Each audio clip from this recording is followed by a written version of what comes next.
kung na problema ka kay wala kay kwarta, tungod ana mga palitunon diri, palitunon dito, bayron diri, bayron dito, mas maayo pa nga maningkamot ka. Nya kung naningkamot na ka karon, no, mas maayo nga dublihon nimong pagpaningkamot ug iuban nimo ang Ginoo sa imong pagpaningkamot aron mahimo kang successful, no? Nya kay naa kay daghang utang.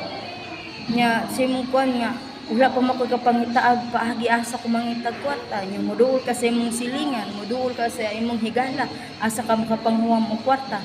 No, okay ra man na nga manghuwam ka kwarta sa imong isig ka tawo, pero hinaut unta ko nga katigo pug ka mobayad. Unsa malamang nang manghuwam ka nga to sa ubang tawo, luka di ka katigo mobayad.